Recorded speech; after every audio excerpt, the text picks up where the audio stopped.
Life, it's short, much shorter than you think. But strangely, most of us live as if we have infinite time. Here's the harsh reality. The average person lives only about 30,000 days. Sounds like a lot, right? If you're 30, you've already used up 11,000 of those days. They're gone, never coming back. We often tell ourselves, I'll do this someday. Someday, a dangerous word. It tricks you into thinking you have all the time in the world. But time doesn't wait. In the next 20 minutes, you'll learn powerful strategies to turn your time into gold. Not just managing it, but truly living it. These aren't generic tips. These are deep insights into how life actually works. Chapter 1. Time, Perception, and Psychology. Time. It plays tricks on your mind, and understanding these tricks is your first step to mastering it. Remember when you were a kid? Summer felt endless. A single day could feel like a week. But now, years fly by like months. This is the time unit paradox. And it's not just in your head. Here's the science. Your brain measures time by recording new experiences. As a kid, everything was new. Your brain was constantly recording, making time feel slower. But as an adult, your routines make days blur together. Same breakfast, same commute, same TV shows. Your brain literally skips recording these moments. This is the trap of time blindness, but you can hack this system. Take different routes to work. Learn a new skill every month. Have conversations with strangers. Each new experience forces your brain to pay attention, making time expand again. And here's the biggest time perception mistake. We constantly overestimate what we can do in a day, but massively underestimate what we can do in a year. This is why people quit goals too soon. Chapter 2. Priority Management. Most people confuse being busy with being productive. They fill their days with tasks that feel important, but don't actually matter. Here's a powerful tool. The deathbed test. Think about yourself at 90 years old, looking back. Will you care about that extra hour at the office? Or that time you spent with your family? Suddenly, priorities become crystal clear. I'll finish this report first. Meanwhile, life's real priorities slip away one day at a time. Successful people understand this. Knowing what not to do is more valuable than knowing what to do. It's the two-list strategy. Write down everything you want to achieve. Circle the top 3 items. Everything else, that's your avoid list. Think about compound interest, but for life choices. Small daily investments in the right priorities multiply over time. But there's a catch. Social media, busy work, and constant distractions steal your attention from what truly matters. The solution? Ruthlessly eliminate the non-essential. Your time is too precious for anything else. Chapter 3. Relationship Dynamics. Relationships work like bank accounts. Every small interaction is either a deposit or a withdrawal. A genuine compliment? Deposit. Being late constantly? Withdrawal. And just like real banks, you can't make withdrawals if you haven't made deposits. I don't understand why they're upset. I only reach out when I need something. And there's the problem. Most people focus on big gestures, expensive gifts. But here's the truth. Small daily deposits matter more. A random text checking in. Remembering small details. Being there during tough times. Here's something counterintuitive. Shared suffering builds stronger bonds than shared pleasure. Going through challenges together creates deeper connections than just having fun.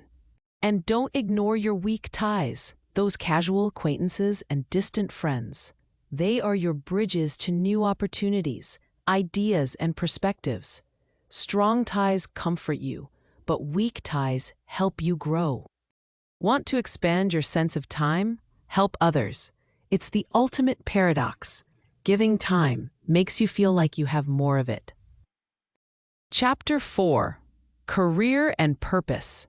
Your best career opportunities aren't where you think they are. They're one step outside your comfort zone. This is the adjacent possible, the sweet spot between what you know and what you could know. I need to stay in my lane.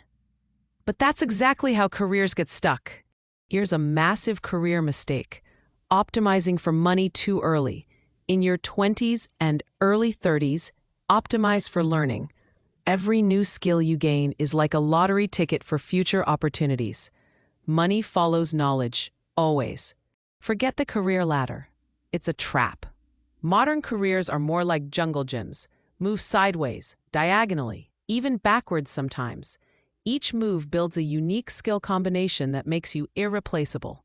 This job is comfortable, but comfort is career quicksand. The longer you stay in a role you've outgrown, the harder it is to leave. Here's the secret. Use productive procrastination. When you're avoiding one task, channel that energy into learning something new. Your procrastination projects often reveal your true passion. Chapter 5: Health and Vitality. Health isn't just about living longer. It's your life force multiplier. Every other aspect of your life either improves or suffers based on your health. Period. Think about this. Would you rather have 8 energized hours or 12 draining ones? Your energy levels matter more than your time. I'll sleep when I'm dead. Wrong mindset. Sleep isn't just rest. It's your brain's superpower. Without it, your decision-making is as bad as being drunk. That promotion you want, that relationship you're building, they all depend on your brain working at its best. Here's something nobody talks about. You're two different people, morning you and evening you. Morning you makes plans. Evening you has to follow through. Don't let morning you be a tyrant. Want a life hack? Micro workouts. 10 push-ups here, a quick walk there, 5 minutes of stretching. These small movements add up. Your body was built to move, not sit for 8 hours. Remember this: physical movement creates mental clarity. Stuck on a problem? Move your body. The solution will come. Chapter 6: Learning and Growth. Want to learn anything faster? Teach it to someone else. This is the teacher effect. Explaining something forces your brain to understand it at a deeper level. I'm not ready to teach yet, but that's exactly why you should teach. Your struggles make you a better teacher than an expert. You still remember what's confusing. Here's a secret learning hack. Read biographies. Why? Because each one gives you a lifetime of experiences in a few hours. Want to avoid common mistakes? Learn from people who already made them. Most people try to get good at everything. Smart people stay strategically bad at some things. It's called deliberate amateurism. It keeps your brain flexible and your ego in check. Constraints aren't your enemy. They're your superpower. Limited time, limited money, limited resources. Good. These constraints force you to be creative. And here's the most valuable skill: knowing when to quit. Strategic quitting isn't failure. It's making space for better opportunities. Quit fast on things that don't serve your growth. Chapter 7: Emotional Intelligence. Your emotions have a secret timer. The chemicals that create any emotion, anger, fear, frustration, last exactly 90 seconds in your body. After that, you're choosing to stay in that emotion. I can't help how I feel, but here's the truth. While you can't control the first wave of emotion, you absolutely control the second. Think of emotional regulation like a superpower. Raw intelligence might get you the job, but emotional regulation gets you the promotion. Why? Because people trust those who can stay calm in chaos. Most people hide their vulnerability. Smart people use it strategically. Showing the right amount of vulnerability at the right time builds deeper trust than always appearing perfect. Here's a costly mistake: avoiding difficult conversations. These conversations are like compound interest in reverse. The longer you wait, the more emotional debt you accumulate. That small issue you're avoiding, it's growing bigger And gratitude isn't just a feel-good practice. Unexpressed gratitude is like having money in a bank you can never withdraw from. Use it or lose it. Chapter 8. Financial Wisdom. Money isn't just about numbers in your bank account. It's about something far more precious: your freedom of time. Here's a truth most people miss: making more money often makes you poorer in time. As your income grows, your lifestyle expands. Bigger house? More maintenance. Fancy car? More worry. Better neighborhood? Longer commute. Finally, I can afford everything I want. But that's the track. Lifestyle inflation is like running on a treadmill, moving fast but going nowhere. Think about time affluence. Would you rather make $100,000 working 80 hours a week or $70,000 working 30? Your true hourly rate includes everything you sacrifice for that money. Most people get this backwards. They buy objects but rent experiences. Smart people rent objects and buy experiences. Why? Because experiences appreciate in value. Objects usually don't. Here's the ultimate financial skill: building margins. Living below your means isn't about restriction. It's about creating space for opportunities. That space is your ticket to real wealth. Chapter 9. Creative Living. Creativity isn't about waiting for inspiration. It works more like a faucet. When you first turn it on, rusty water comes out. That's your bad ideas. You need those bad ideas. They clear the way for the good ones. I'm waiting for the perfect idea. But that's like waiting for the water to get clean without turning on the tap. You have to push through the rust. Here's something counterintuitive. Creativity loves constraints. Give someone unlimited options, they freeze. Give them limited options, they get creative. Think about it. Shakespeare wrote in strict meter and rhyme. Those limits forced his creativity. Most people try to create and judge at the same time. That's like trying to drive with one foot on the gas and one on the brake. First create, judge later. Document everything you create. Your brain is like a creativity muscle. It needs to see its progress to grow stronger.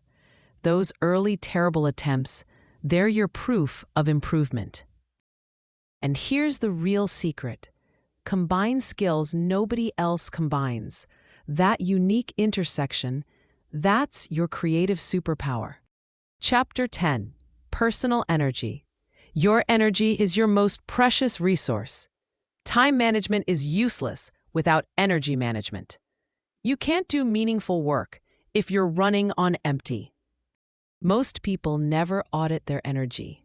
They don't realize some activities give energy while others drain it. That morning walk, energy boost. That toxic friendship, energy vampire. I just need more willpower. But willpower is like a muscle. It gets tired. Smart people don't rely on willpower. They design their environment to make good choices automatic. Think about decision fatigue. Every choice you make takes energy. What to wear? What to eat? When to exercise? That's why successful people often wear the same things and eat the same breakfast. They're saving their energy for decisions that matter. Here's a counterintuitive energy hack: strategic incompetence. Being deliberately bad at non-essential tasks means others stop asking you to do them. Your energy stays protected for what you do best. Remember this: recovery isn't a waste of time. It's how you multiply your time's value. Chapter 11. Social Capital. Success isn't just about what you know. It's about who you know.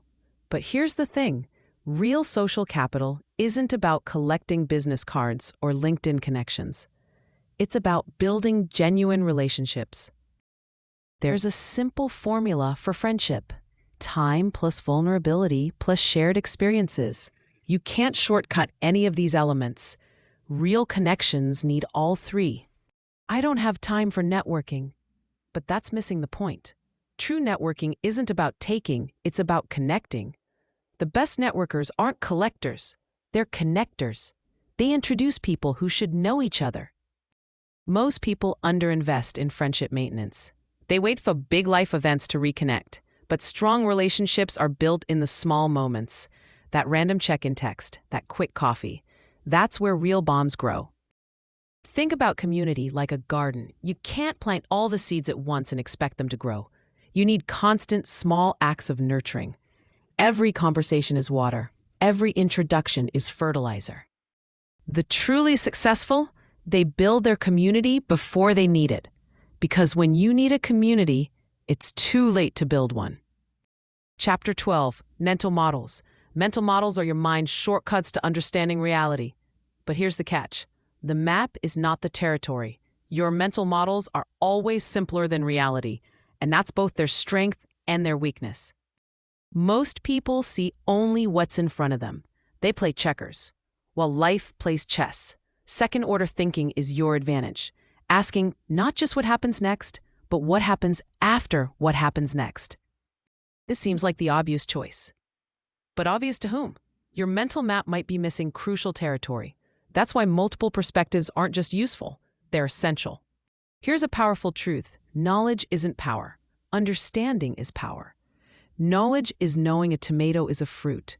Understanding is knowing not to put it in a fruit salad. Most people collect facts. Smart people collect patterns. Think about inverse thinking. Instead of asking, how can I solve this problem? Ask, how am I creating this problem? Sometimes the solution is stopping what causes the problem in the first place. Chapter 13, Life Design. Your life isn't something that happens to you. It's something you actively design. Think of it like a portfolio, not just of money, but of experiences, relationships, skills, and dreams. Most people overvalue planning and undervalue testing. Life design isn't about making perfect plans. It's about running small experiments to see what actually works for you. I need to figure everything out first. But that's exactly backward. You can't think your way into the right life. You have to test your way there. Here's what most people miss about change. Tiny adjustments create massive results. Want to transform your life? Start with changing one thing for 5 minutes. That small win builds momentum for bigger changes. Think about your metrics. Most people measure their lives by society standards, money, status, possessions. But what if you designed your own metrics? What if success meant time with family, or learning new skills, or helping others? Regular life reviews aren't optional. They're how you catch problems while they're still small. Monthly reviews prevent yearly regrets. In conclusion, life isn't about finding extra hours. It's about making your hours count. Every principle we've covered, from time perception to relationship building, from energy management to life design, all works together to create a life worth living. Remember, time will pass whether you use it wisely or not. Your habits become your days. Your days become your years. Your years become your life. Start small. Pick one idea that resonated with you. Test it, refine it, make it yours. The best time to start living fully isn't someday. It's today.